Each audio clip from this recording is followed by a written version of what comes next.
Assalamualaikum warahmatullahi wabarakatuh.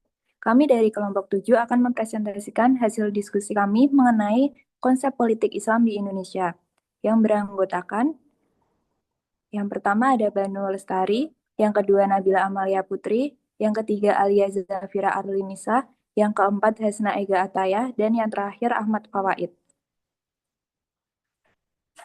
Materi pertama mengenai pengertian politik Islam akan dibacakan oleh Hasna. Oke, pengertian politik Islam. Politik Islam adalah sistem pemerintahan yang berlandaskan nilai-nilai Islam, mencakup keadilan, kepemimpinan, hukum, dan kesejahteraan umat. Berasal dari kata syias dalam bahasa Arab, politik Islam tidak hanya berfokus pada kekuasaan, tetapi juga pada penerapan syariat dalam kehidupan bernegara. Dalam Islam, politik bertujuan menegakkan keadilan dan ketertiban sebagaimana yang diterapkan oleh Nabi Muhammad SAW di Madinah. Pemikiran ulama seperti Al-Mawardi dan Al-Ghazali menegaskan pentingnya kepemimpinan dalam menjaga agama dan mengatur kehidupan dunia.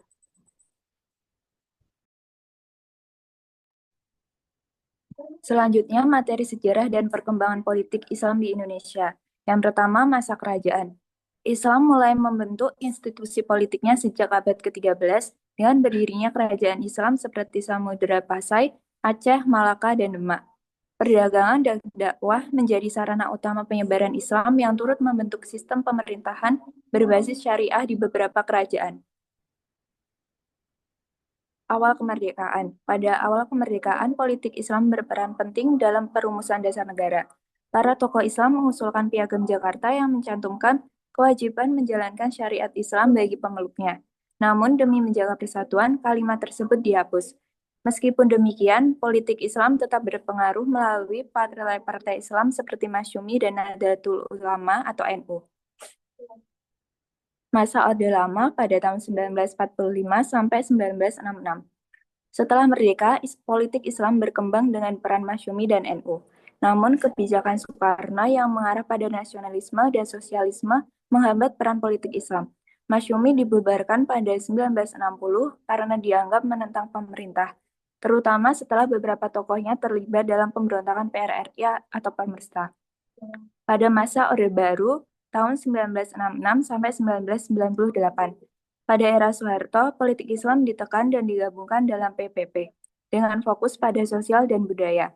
Menjelang akhir Orde Baru, intelektual Islam bangkit, menekankan demokrasi dan pluralisme, serta berfokus pada pendidikan dan sosial. Masa era reformasi pada tahun 1998 sampai sekarang. Setelah jatuhnya Soeharto, politik Islam berkembang lebih demokratis. Meskipun terpecah, banyak partai Islam muncul. Namun persaingan antar elit politik menyebabkan perpecahan, membuat kekuatan politik Islam tidak terpusat. Banyak partai hanya menggunakan simbol Islam untuk meraih suara. Di sisi lain, era reformasi juga membuka ruang bagi aktivisme sosial Islam dengan organisasi yang fokus pada pendidikan sosial dan kesejahteraan umat.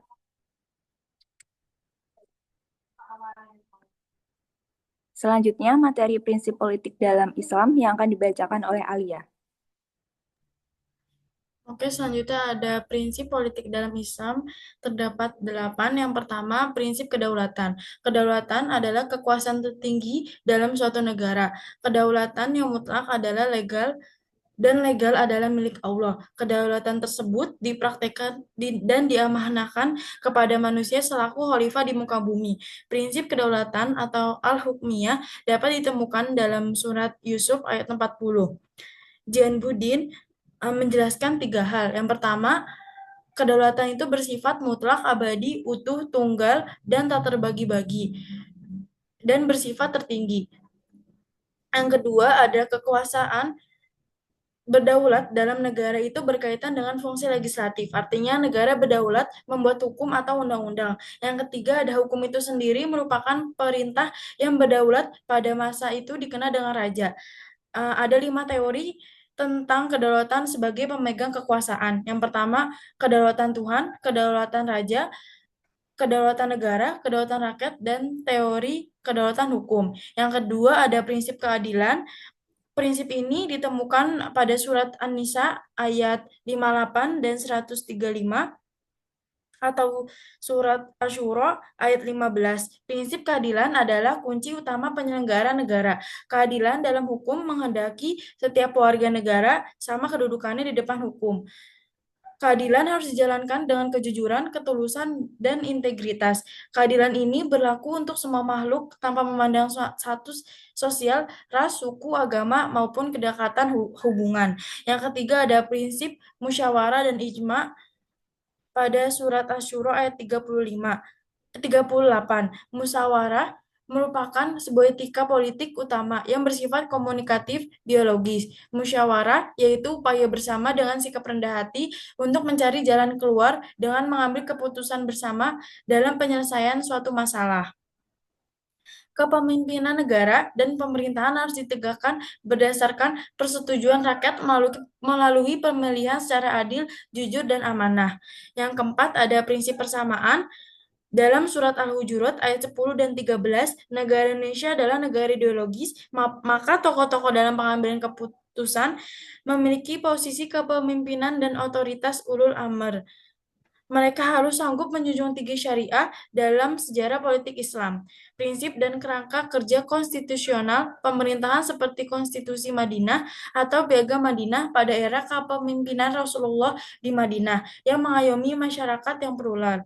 Selanjutnya, yang kelima ada prinsip kebebasan huriyah. Manusia harus menghadapi konsekuensi dan tanggung jawab. Sebuah konsekuensi ini tidak dibebankan kepada manusia yang dipaksa tanpa punya kehendak memilih. Manusia juga dilahirkan dalam keadaan merdeka. Kebebasan dijamin bahkan dalam sebuah hal yang sangat prinsip, yaitu memilih agama pada surat Al-Baqarah ayat 256. Yang keenam ada prinsip kemaslahatan dan kesejahteraan. Politik adalah seorang negarawan harus berorientasi pada kemaslahatan dan kesejahteraan rakyat. Dalam surat Saba ayat 15. Yang ketujuh ada prinsip perdamaian. Agama Islam merupakan agama yang cinta damai. Jalan damai adalah jalan yang selalu dipilih oleh Nabi dalam sulh Hudaybiyah, meski harus menerima konsekuensi. Perang juga termasuk jalan keluar yang terjadi karena situasi darurat karena adanya serangan musuh. Jika negara damai, maka umat beragama bisa beribadah dengan tenang.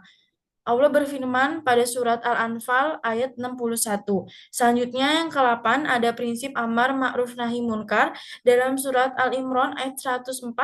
Prinsip politik Islam yang berarti menganjurkan yang baik dan melarang kemunkaran. Dalam konteks pemerintahan dan kebijakan publik, tindakan politik harus selalu diarahkan untuk mencapai kemaslahatan bersama, tidak hanya untuk kepentingan kelompok saja. Amar ma'ruf nahi munkar harus diterapkan tidak hanya dalam konteks ibadah saja, tetapi dalam aspek kehidupan sosial dan politik, sehingga menciptakan lingkungan yang kondusif bagi semua warga negara. Islam bahkan menjadikan sebagai tujuan bernegara. Pada surat Al-Hajj ayat 41, pada amar ma'ruf nahi munkar tidak hanya untuk laki-laki mukmin saja, tapi Islam juga membebankan kepada para wanita mukminah.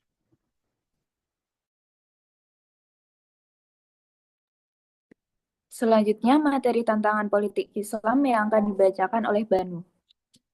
Berikutnya, tantangan politik Islam. Yang pertama, sekularisasi dan modernitas. Sekularisasi menjadi satu tantangan utama bagi politik Islam di Indonesia. Sedangkan modernitas menuntut pemisahan yang terjadi antara agama dan negara. Kedua, radikalisme dan intoleransi. Radikalisme sering muncul sebagai respons terhadap ketidakpuasan terhadap sistem politik dan ekonomi yang dianggap tidak adil. Isu intoleransi terhadap kelompok minoritas agama menjadi tantangan yang signifikan, terutama dalam konteks pluralitas masyarakat Indonesia. Ketiga, populisme Islam. Populisme Islam di Indonesia muncul sebagai gerakan yang memanfaatkan bahasa politik berbasis agama untuk menarik massa. 4. Demokratisasi khilafah. Sebagian kelompok muslim mempertentangkan sistem demokrasi dengan konsep khilafah sebagai alternatif untuk pemerintahan. Kelima, citra negatif partai berbasis Islam. Partai-partai berbasis Islam seringkali dianggap lebih fokus pada agenda keagamaan daripada isu nasional yang lebih luas. Kemudian terdapat peluang untuk mengatasi tantangan-tantangan yang sudah disebutkan. Yang pertama, ijtihad. Ini merupakan solusi inovatif karena politik Islam dapat memperperan ijtihad untuk menafsirkan ulang ajaran agama agar relevan dengan kebutuhan masyarakat modern. Yang kedua, dialog antar agama dan antar budaya. Mempromosikan toleransi dan harmoni sosial menjadi langkah penting dalam menghadapi toleransi. Yang terakhir, pendekatan konstruktif.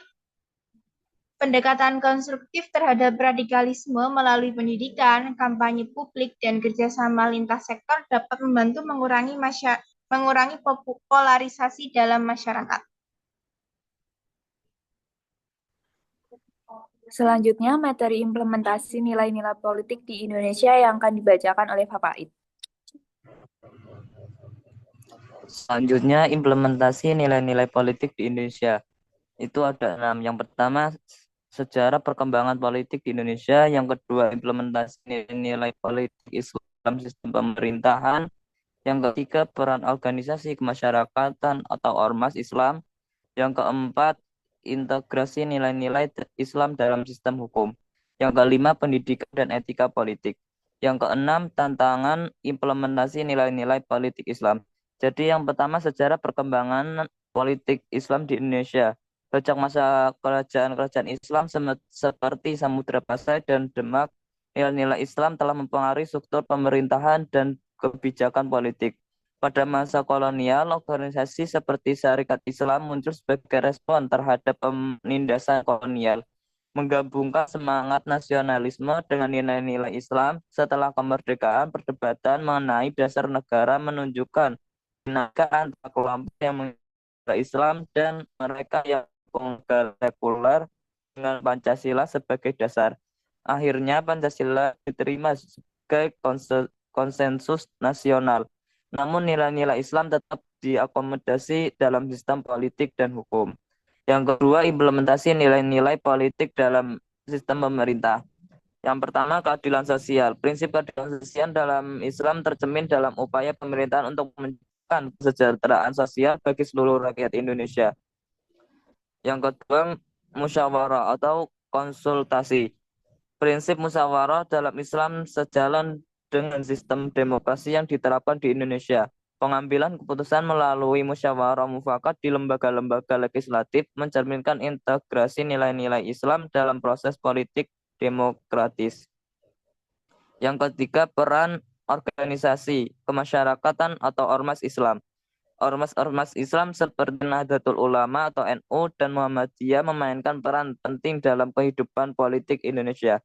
Mereka tidak hanya bergerak di bidang keagamaan, tapi juga memberikan kontribusi dalam pembentukan kebijakan publik yang sesuai dengan nilai-nilai Islam.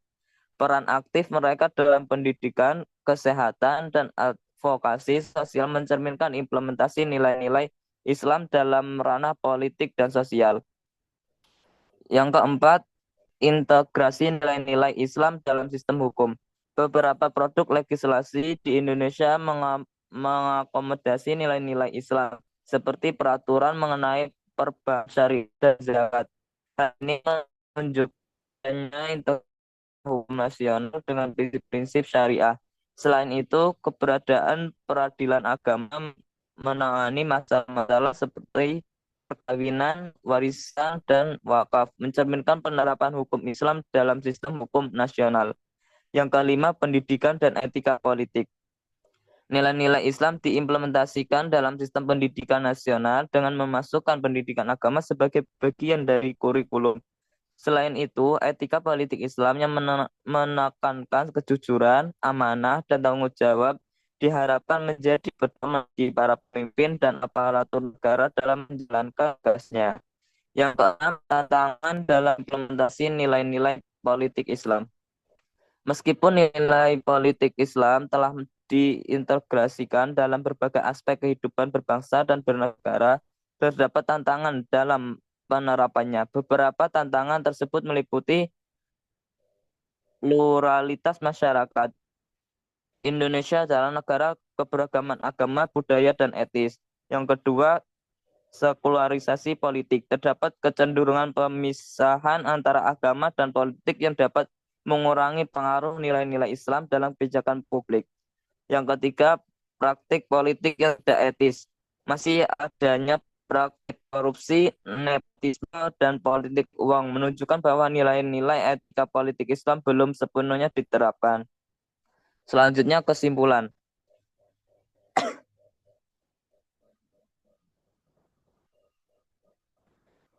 Kesimpulan, politik Islam adalah konsep perpaduan antara nilai-nilai Islam dengan sistem pemerintahan dan moral.